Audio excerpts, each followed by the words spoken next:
boys and girls, ladies and gents, and welcome back to another one of Big Red's Rants and Ramblings, and now Story Times. Today, I would like to discuss the legal drinking age and my bucket list. Okay, so let's start off with the legal drinking age. When I was just little Red, the drinking age where I grew up in New Orleans was 18. And if you had a little stash and it was big enough it could be seen, not just a little fuzz, you could buy alcohol at like 14 years old. I'm living proof of it. You used to be able to get your beer, your MD 2020 OJ flavor, bottle of Jack, whatever you really wanted, certain stores would sell it to you, no questions asked. As long as you had a little stash, you didn't act all giddy and you carried yourself as if you were 18. It was easy to get alcohol. They didn't raise the drinking age in New Orleans to 21 until after I was like 21 and a half years old. So by that time, it didn't really matter. By the time I stopped drinking, I used to drink like a fish. Now I don't drink at all, really. I just started last night. I did my first Big Red's Brew review. And that's what, got me to thinking and about this topic and let me ramble about it. So, like I said, when I was 18, when I was 14, 15, 16 years old, I could get beer, whatever. Beer, Jack Daniels, what else did I drink? We used to slam Cisco's that came in a 4-pack, and whoever would buy a 4-pack, whoever slammed theirs the fastest, they didn't pay. Everybody else bought the beer that night or whatever we were drinking. Yeah, we would get shitty real bad. And looking back on it, I could have been easily considered a functioning alcoholic as much as I drank. But I had quit. By the time I hit 22 years old, I was done. And then, from the time I was maybe 24 to 30, I would have the occasional beer at a party or a little get-together, crawfish or something. And, that was very rare that I drank. I'm not a big beer drinker. I don't like the way it tastes. My drinks of choice are more flavorful, Jack and Coke. You could taste the Coca-Cola. Rum and punch, because you could taste the punch. I like Irish car bombs, because those are freaking out of this world good. Jaeger bombs. Something like more of a hard liquor with a mixer. And if I'm drinking hard liquor without a mixer, I just like drinking plain Grey Goose right out the freezer. But back to the whole drinking at 18 thing. I believe that if you're old enough to sign up, put your life on the line to defend this country in the military, you're old enough to have a beer. Sorry, that's just what I think. I think if you're 18, you should be able to buy and drink a beer. Hell, if Uncle Sam thinks you're old enough to go to a foreign land and die for their cause, die to defend this country, damn straight you should be able to have a beer. It's just this guy's opinion. And I remember Louisiana fought it for the longest time. And what got them to cave in was the feds said, look, y'all could keep y'all drinking age at 18 years old and then y'all losing y'all federal money to subsidize y'all's road systems. And, well, everybody knows that all the politicians in Louisiana are damn corrupt and crooked. So not all of that money was going to fix the roads. Some of that was going in some of them politicians' pockets. And when they said they were going to lose some money, that's when they caved and gave in. And that's when they changed the law to 21 to drink.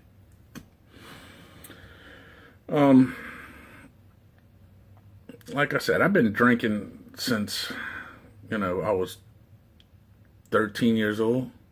I mean, I've had beers and wine coolers earlier than that. You go to a wedding or a big family get together and everybody's getting tipsy, and you just walk up to them as a little kid and say, "Hey, what are you drinking?" And they like, "Here, it's such and such, Long Island iced tea. Drink, take a sip. Oh, here's rum and punch. Here, take a sip. Here's a beer." And, my grandmother raised me from the time I was 6.5, 7 years old. I was probably, second grade. So I was probably 7.5, roughly. And, whenever we went to a big wedding or a big family get together, I'd always be able to have one little Miller Pony, or what the equivalent little small Budweiser was. And, I used to think I was big shit when I'd get one of those. And then I'd, ask all the cousins and the aunts and uncles, "Hey, what are you drinking? What is that?" And they'd all give me a sip. I remember I was at my cousin's wedding. I was the ring boy. That was the first time I ever remember getting shitty drunk. I mean, shitty drunk. I had to be like 7.5, 8 years old. And I was in a tux, obviously, because I was in the wedding. I was the ring boy. And I'd gotten dressed at my aunt's house, and my clothes was upstairs, and her stairwell went up 2 or 3 steps. There was a landing. Went up the rest of the way, there was a landing, and then 2 or 3 steps curved back this way. I remember getting back to the house. I remember getting to the first landing. I remember getting to the second landing. And that's all I remember. And they said they heard a ba-dum, boom, boom, boom. So I must have made it to the top landing and then passed out, drunk, rolled down the freaking stairs or what have you.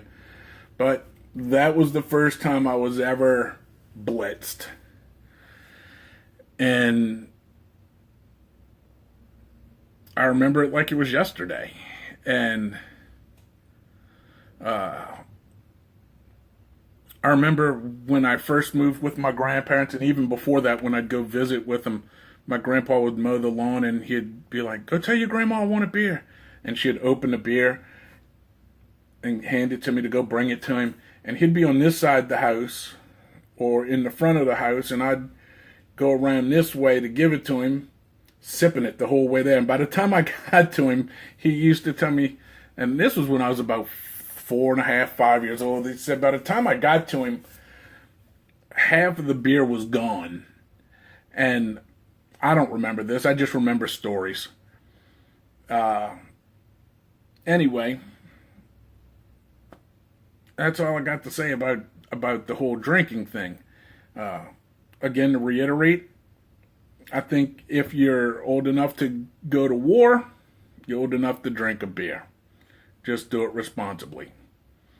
And don't drink and drive, obviously. Call a cab, call an Uber, whatever you need to do. Have a designated driver.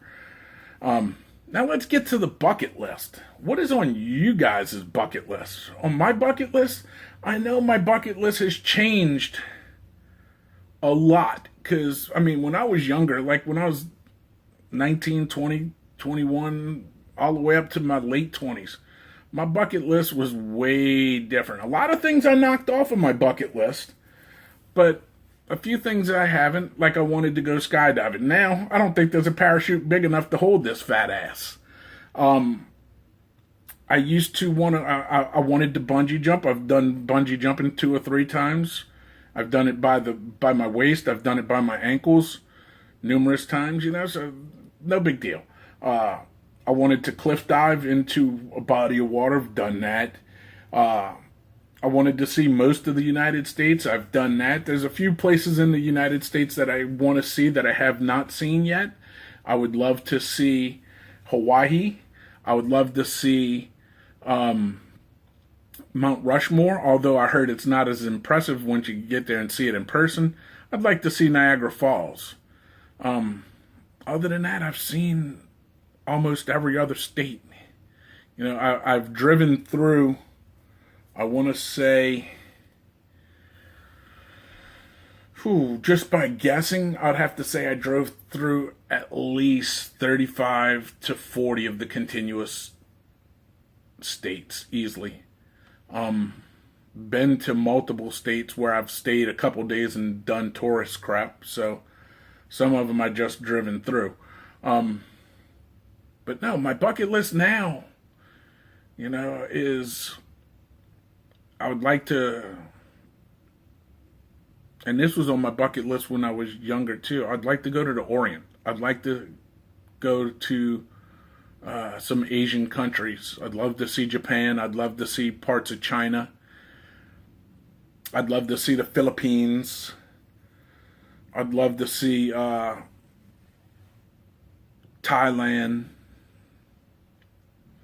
I'd like to go to Australia. I'd like to see, well, I'd like to go to the eastern part of Australia. I'd like to go to New Zealand. I'd like to go through parts of Europe. I'd like to go to Europe. So I guess, you know, one of my bucket lists are, you know, to travel outside of the U.S. The only time I've been outside of the U.S., I went to Mexico for a day, couple hours, you know, nothing major, just went to a border town just to say I've been out of the country. And that's when you used to be able to cross the border without a passport, just your driver's license. You can walk across the border. I bought a belt and a wallet at a bazaar or flea market, whatever you want to call it, over the border. I don't know, I was in my early 20s when I did that. But here's an odd thing that I have on my bucket list. And this is easily doable if you're not shy and you are not afraid of possibly getting arrested. I want to go outside in the pouring rain with nothing more than flip-flops and take a shower. Bar of soap, face rag, go outside and take a shower in the rain. My big naked ass out in the middle of whatever. I guess if I ever owned my own home again, I could go in the backyard if I had a privacy fence and take a shower in the backyard. But I live in an apartment complex. But I want to take a shower in Mother Nature. I mean, I don't know. I think it would be cool. I think it would be refreshing as long as you don't get hit by lightning. Because, you know, if you got zapped on your pecker with lightning, that would kind of suck. But it's on my bucket list. And other than that, I think I've lived a pretty interesting life. I've done some crazy shit, seen some crazy shit, been some crazy places, been to some beautiful places. Most of the places I have been in the continental U.S., though. But, I mean, a lot of people haven't even left their town that they lived in, you know, much less traveled the country. So, and then the other thing that I have on my bucket list, it was more or less on my grandfather's bucket list, and he never got to accomplish it. And one thing was on our list to do together. I want to drive the entire Route 66, starting in Chicago all the way to L.A., stopping at roadside attractions along the way. Me and my grandfather were going to do that, but we never did have the time. Either he couldn't get off at the time I was off, or vice versa, or money just wasn't right. You know, so I never did get to do that. I would like to do that one day with my son. I don't care if we drive to Chicago or fly to Chicago, either way, but start in Chicago and drive all the way to LA on Route 66. And then the other thing that was on my grandfather's bucket list,